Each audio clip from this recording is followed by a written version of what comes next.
21st century is a visual century. 21ാം നൂറ്റാണ്ട് എന്ന് പറയുന്നത് കാഴ്ചകളുടെ ഒരു ലോകമാണ്. Images have become much more important.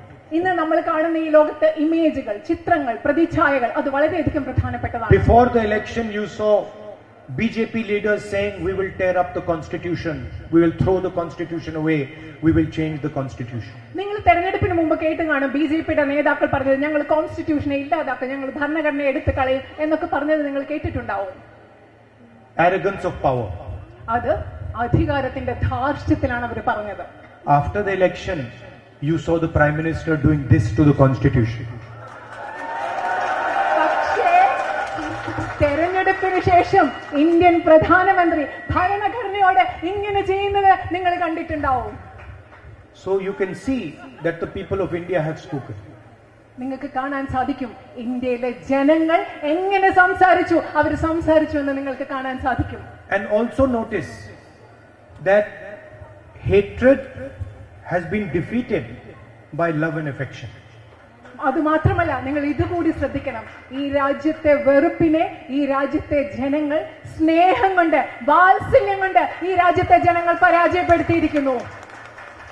Arrogance has been defeated by humility.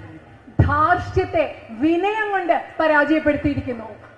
In fact, the truth is the Prime Minister barely escaped in Varanasi. നിങ്ങൾക്കറിയോ, സത്യം എന്ന് പറഞ്ഞാൽ പ്രധാനമന്ത്രി വാരണാസിയിൽ കഷ്ടിച്ച് രക്ഷപ്പെട്ടതാണ് എന്നതാണ് സത്യം.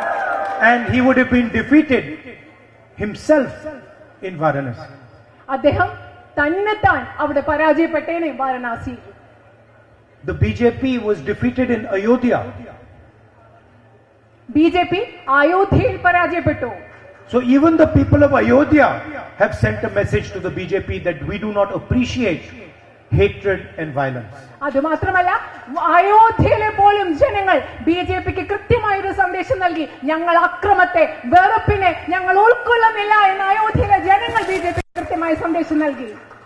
And the single biggest message that the people of India have given is that we are multiple traditions, we are many states, we have many histories, and every single one of these histories, every single one of these traditions, every single one of these religions is going to be respected. ഈ രാജ്യത്തെ ജനങ്ങൾ നൽകിയ ഏറ്റവും പ്രധാനപ്പെട്ട സന്ദേശം, ബിജെപിക്ക് നൽകിയ ഏറ്റവും പ്രധാനപ്പെട്ട സന്ദേശം എന്ന് പറയുന്നത്, ഞങ്ങൾ വ്യത്യസ്ത സംസ്കാരങ്ങളാണ്, ഞങ്ങൾ വ്യത്യസ്ത പാരമ്പര്യങ്ങളാണ്, ഞങ്ങൾ വ്യത്യസ്ത ഭാഷകളാണ്, ഞങ്ങൾ വ്യത്യസ്ത സംസ്ഥാനങ്ങളാണ്, ഞങ്ങൾ വ്യത്യസ്ത മതങ്ങളാണ്. ഈ രാജ്യത്ത് ഈ ഓരോ മതവും, ഓരോ ഭാഷയും, ഓരോ സംസ്കാരവും, ഓരോ സംസ്ഥാനവും, ഓരോ ചരിത്രവും ബഹുമാനിക്കപ്പെടണം എന്ന സന്ദേശമാണ് ഇന്ത്യയിലെ ജനങ്ങൾ കൃത്യമായി നൽകിയത്. I can tell you that the government that has been formed in Delhi is a crippled government. ഞാൻ പറയാം നിങ്ങളോട്, ഇന്ന് ഡൽഹിയിൽ ഉണ്ടായിരിക്കുന്ന ഒരു ഗവൺമെന്റ് സമ്പൂർണമായ ഒരു ഗവൺമെന്റ് അല്ല, പ്രശ്നങ്ങളുള്ള ഒരു ഗവൺമെന്റ് തന്നെയാണ്. The opposition has dealt a fatal blow to the BJP. ബിജെപിക്ക് കഠിനമായ ഒരു അടിയാണ് ഇന്ത്യയിലെ പ്രതിപക്ഷം നൽകിയിരിക്കുന്നത്. And you will see that even Mr. Narendra Modi's attitude will have to change. നിങ്ങൾ ശ്രദ്ധിച്ചാൽ മനസ്സിലാക്കാൻ പറ്റും, നരേന്ദ്രമോദിയുടെ കാഴ്ചപ്പാട്, നരേന്ദ്രമോദിയുടെ സമീപനം മാറേണ്ടിയിരിക്കുമെന്ന് നിങ്ങൾക്ക് മനസ്സിലാക്കാൻ സാധിക്കും. Because the people of India have sent him a clear message. കാരണം ഇന്ത്യയിലെ ജനങ്ങൾ അദ്ദേഹത്തിന് കൃത്യമായ ഒരു സന്ദേശം നൽകിയിട്ടുണ്ട്. From our perspective, our role of opposition will continue. നമ്മുടെ കാഴ്ചപ്പാടിൽ നിന്ന് പ്രതിപക്ഷം എന്ന രീതിയിൽ നമ്മുടെ പങ്ക്, ഉത്തരവാദിത്വം അത് തുടർന്നുകൊണ്ടിരിക്കും. We proposed an alternative vision for the people of India, a pro-poor, compassionate vision, and we will fight for that vision. ഈ രാജ്യത്തെ ജനങ്ങൾക്ക് മുമ്പിൽ ഈ രാജ്യത്തിന്റെ വികസനത്തിന് വേണ്ടിയിട്ടുള്ള ഒരു ബദൽ ദർശനം ഇന്ത്യൻ നാഷണൽ കോൺഗ്രസ് അവതരിപ്പിച്ചു. സഹാനുഭൂതിയുള്ള, കാരുണ്യമുള്ള, ഈ രാജ്യത്തെ ജനങ്ങളോട്, ദരിദ്രരോട് ചേർന്ന് നിൽക്കുന്ന ഒരു ദർശനം. അതിനുവേണ്ടി, ആ കാഴ്ചപ്പാടിന് വേണ്ടി ഞങ്ങൾ പൊരുതിക്കൊണ്ടേയിരിക്കും. We are committed to making India a fairer society, a more productive society.